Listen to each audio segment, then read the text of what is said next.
Hello and welcome to the second of the videos for this second of the study units looking at the role of the firm in society. Now remember, in the first study unit we introduced this long-running debate between the shareholder view of the responsibilities of the firm and the stakeholder view. In the shareholder view, the owners and investors in the business have primacy, whilst in the stakeholder view, managers need to balance the interests of all interested parties in the firm. So the shareholders, the owners, are treated in a balanced way against those other stakeholders. We also saw in the last video how over the last couple of decades the stakeholder perspective of the firm had gained popularity at the expense of that shareholder perspective. But traditional views of how firms deliver social value through corporate social responsibilities didn't seem to be delivering what they promised, and indeed in some cases could be seen as just the shareholder model in disguise, undertaken to ensure the firm still has legitimacy to go on giving primacy to its shareholders. And against that backdrop, Porter and Kramer introduced their corporate shared value model, so encouraging firms to choose activities that delivered both economic value and social value. The argument being that where firms have a commercial interest, they have the competencies to make a difference, and by focusing their resources onto those areas, they can have a far greater impact, and that action is likely to be sustained over the long term. Now, that perspective on firms and shared value is not new. If you go back into the 1800s, there were many of the so-called Quaker firms who were adopting exactly this point of view. Firms like Cadbury's, the chocolate manufacturer, Clark's, the shoe firm, early parts of Barclays Bank, all believing that to succeed in their commercial ventures, they also had to deliver social value. At that time, focusing on the conditions of their workers, moving factories out of polluted city centres and building accommodation of their workers in garden villages. Interestingly, the owners of those firms also championed other social issues connected with their faith, prison reform, conscientious objection to wars, but those were personal campaigns rather than involving their firms where it didn't fit with the firm's activities. Now, since Porter and Kramer introduced their model, they have gone on and developed their thinking, in particular highlighting arenas where firms can create shared value. Porter talks about 4 areas for action: redefining the activities in the value chain, reconceiving the value proposition that the firm is taking to market, building local clusters to reach out into the local communities, and for large-scale issues, working collaboratively with other firms, NGOs and governments.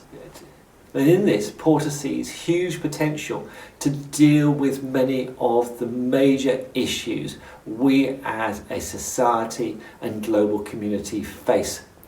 And as well as seeing it as a way to deal with those issues, also those shared value areas being the biggest opportunities that commercial enterprises currently have. Let's hear Porter challenging business leaders to think this way. Shared value at this moment in history, I believe, can be created at 4 different levels within the firm. The first is in actually redefining operating practices and activities within the value chain itself. Second level is actually reconceiving our products and value propositions that our company is actually offering. And I think we're getting a growing understanding that a lot of products meet social needs as well as economic needs. The third level is building clusters in the communities in which we're operating. A cluster is a set of supporting institutions and supporting organizations in the same field. And finally, there's some broader economic and social issues. The company can create shared value in those areas as well, but there often it's going to need to do it collaboratively. To create shared value, you've got to focus on those areas where your particular business most intersects with the most important social challenges. I believe that businesses acting as businesses, not as charitable givers, are arguably the most powerful force for addressing many of the pressing issues of society. We've got to do things in running our core businesses that maximize the positive benefits for the community and for society. And guess what? Many of those things are going to advance the core agenda of the firm. So Porter's view is that businesses acting as businesses are the most powerful force for addressing many of the pressing issues in society today. And indeed, elsewhere, he emphasizes that the thing that business can bring to those social issues is the management of scale, which other forms of organizations have been unable to harness. So what he's talking about here is that commercial enterprises are moving from being just focused onto economic value to shifting into the delivery of both social value and economic value. So a revolution in the way in which social value is delivered. However, as we saw at the end of the last study unit, there are criticisms of Porter and Kramer's model and view that business should deal with social issues. Firstly, there remain deep tensions between the needs of social value and the economic goals of the organisation. There's not always intersection points. Secondly, that Porter and Kramer's view is naive about the challenges of business compliance. What is right and what is wrong is not black and white, is not clear cut. There's a degree of interpretation in that space. And finally, at a deeper level, it is a shallow conception of the firm's role in society. Let's look at each of these in turn. Firstly, the inherent tensions between economic and social goals. The first challenge here is that those areas of intersection are arguably few. And so there are a few areas of low-hanging fruit, but there's always going to be activities that the firm needs to engage in which do not deliver social value. Add to that, there are often conflicting demands between different stakeholders, and in that debate, the directors of a firm have a legal duty to prioritise the interests of their shareholders. And so, in a competitive environment, there will always be pressure on managers to focus on the maximisation of economic value, particularly as the firm will always have limited resources. So for many firms, the argument goes, moving to that shared value position is untenable. And even for firms that do, market and ownership changes may mean that they move away from that position over time. And so the delivery of social value is not sustained. However, Porter argues back against this criticism. Here he is again. The more we start to understand that actually business profits from solving social problems. That's where the real profit comes. Let's take pollution. We've learned today that actually reducing pollution and emissions is generating profit, saves money.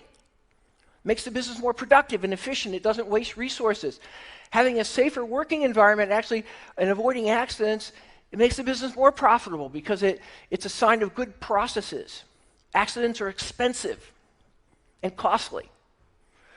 Issue by issue by issue, we start to learn that actually there's no trade-off between social progress and economic efficiency in any fundamental sense. Another issue is health. What we found is actually health of employees is something that business should treasure because that health allows those employees to be more productive and come to work and not be absent. The deeper work, the new thinking on the interface between business and social problems is actually showing that there's a fundamental, deep synergy, particularly if you're not thinking in the very short run. In the very short run, you can sometimes fool yourself into thinking that there's fundamentally opposing goals. But in the long run, ultimately, we're learning in field after field that this is simply not true. So an argument about whether there is sufficient overlap between the needs of delivering social value and those of delivering economic value. But even if there are plenty of intersection points, there is a deeper question here about what is virtuous, what are the rights and wrongs in delivering social value. And this takes us to our second challenge of this shared value view, the challenge of compliance. Now, whilst for many things it is possible to clearly define illegal activity, and in many cases it's equally possible to clearly define what's acceptable and legal. However, the divide between these two is not clear-cut. In between, whether legal requirements captured in rules, regulation, and the enforcement of those rules and regulations, and where it is obviously legal to engage in activities, there is a zone of uncertainty, which are defined by society's uncodified expectations and the ethical choices made by individuals. Let's demonstrate this with these pictures from the London Underground. On the right hand side, someone dressing as a night walker from Game of Thrones riding the tube. A bit odd, but clearly legal. Second picture, charging onto the tube before everyone has got off. A societal expectation, that is what you do. But it's not illegal to ignore that expectation. What about where you sit? Should you give up your seat for someone who needs it more than you do? Again, there's an expectation, that is what you do. But there is no legal requirement to do that. What about eating on the tube? Now here there is a rule about not doing this, but it is rarely enforced. But then dodging fares is clearly illegal. So between riding the tube dressed as a night walker, clearly legal, and dodging fares, clearly illegal, there is a zone of uncertainty about where the rules and requirements and the social expectations of society judge what is happening. In the business world, it's very clear when some companies do illegal things. The whole Enron story, clear example of that. But in between, where do you position yourself as an organisation, especially as deregulation has extended that area of uncertainty? If by taking ethical choices you end up with a higher cost base than others, you're putting yourself at a disadvantage to your competitors. And then it's made more complicated by whose laws and ethics are you adopting? Those of your own home country or the countries and cultures in which you're operating? And then who makes that choice? Is it right for the chief executive and board in one country to make choices in this area which are then imposed in a different culture? Which takes us back to this question of what is the role of the firm in society. And do firms have the legitimacy to make choices about what and how social value is delivered? But effectively, this is the privatisation of social value, which can be challenged on two levels. Firstly, are firms able to take on that role? Do they have the expertise to fully understand what is the right recipient for their support, and how is that delivery being coordinated across the population of firms trying to deliver shared value? And at another level, it can be questioned from the perspective of whether firms have the legitimacy to make those choices in the first place. Let's hear from some of the critics who pick up these points. Here's a question we need to rethink together. What should be the role of money and markets in our societies? Today, there are very few things that money can't buy. And I also think that capitalism increasingly is a discredited system because it is seen as a system that venerates greed above all else. So I think that there is a benefit to the climate discussion to name a system that lots of people already have a problem with for other reasons. Mm-hmm. And if you read the book, it's not socialism that you're advocating, really, but sort of more highly regulated capitalism. Do you think that's fair? I think we can get lost in the labels, and I think at a certain point you regulate the system so much, or you change it so much that maybe it needs another term. And I don't know why it's so important to save capitalism. It is a pretty battered brand. If you look at our global carbon budget and you accept there has to be some sense of global equity, then in the short term, we need to be cutting emissions by 8 to 10% a year. But in the short term, it requires actions that I think are pretty antithetical to what we think of as a free market. This is my first time at Davos, and I find it quite a bewildering experience, to be honest. 1,500 private jets have flown in here to hear Sir David Attenborough speak about, how we're wrecking the planet.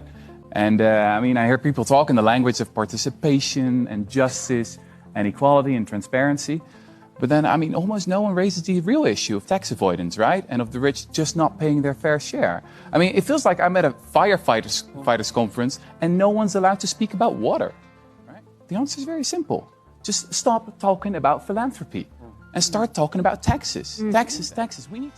This is not rocket science. We can talk for a very long time about all these stupid philanthropy schemes. We can invite Bono once more, but come on, we got to be talking about taxes. Yeah, exactly. That's it. Taxes. All the rest is bullshit, in my opinion. Well, it's simply not true that he's done what he promised and more. He promised to spend $3 billion over a decade, and he said if his airlines weren't profitable, if his transportation businesses weren't profitable enough to meet that target, he would do, quote, whatever it takes and divert the money from other parts of the Virgin Empire. And what I do in the book is show not only has he fallen very, very short, we're talking in the millions, not the billions, but that in this same time period when he was supposedly tackling this global crisis and he got a huge amount of good press for it, he has launched several new airlines, including Virgin America, including a domestic airline in Britain and Australia. And because he's put so many more planes in the air, Virgin's carbon emissions are up by 40%. So the issue is not, just that, he broke a promise. It's that I think it really shows the problem with leaving this crisis to the sort of well-meaning voluntary actions of billionaires, no matter how well-meaning. My argument is not against markets. It's an argument in favor of keeping markets in their place. And that is increasingly difficult to do today, especially when we've lost the ability in our public discourse to reason together about big ethical questions, including how to value goods and social practices like healthcare, family life, education, civic sacrifice. And that's what enables, I think, markets to reach into every aspect of life. So here we're taking a very different view, which is questioning the motivations of commercial enterprise and whether the market should be the arbiter of delivering social value. At the end of the day, the decisions taken in a corporate boardroom may be made up of an unrepresented group of people for the society in which they are operating, allocating funds that otherwise might have been paid in taxes and in dividends to others that may have more legitimacy to act. And in that case, aren't firms effectively taxing the population, but the population doesn't have any representation in how those funds are spent? Now, how you see this will reflect your own personal view of the role of governments and firms, and will vary by culture and country. A society decides not only what social value is delivered, but also how it is delivered. What is the balance between individuals, government, and voluntary action by firms? Porter and Kramer see commercial organisations voluntarily playing a major role in the delivery of social value. The critics would argue that there is not legitimacy for that, and the delivery of social value should be driven by government behaviours, regulations on firms, and by individual action, believing that firms don't have the legitimacy to take those decisions on our behalf. And if you look at the critics, you could argue the proposition is that exercising social responsibility should not be the role of managers. They don't have the legitimacy or the ability to act. So perhaps government should decide how and what social value should be delivered, and in that set laws and regulations that govern the behaviours of firms and individuals, and then effectively tax those firms and individuals to fund that delivery of social value. Then society, by mandating government to act, gives it the legitimacy to make decisions on social value. But doesn't that mean we're back where we started with Milton Friedman, and the responsibility of firms is to deliver economic value, and through that fund other institutions to deliver social value? So the debate between the shareholder view and the stakeholder view hasn't gone away, and it's down to your own personal views about whether CSR and CSV are a good thing. For managers and employees, yes, but also taking a wider view for society. And very much this is about what do you think and what are your politics that will guide your view on this. Thank you for listening.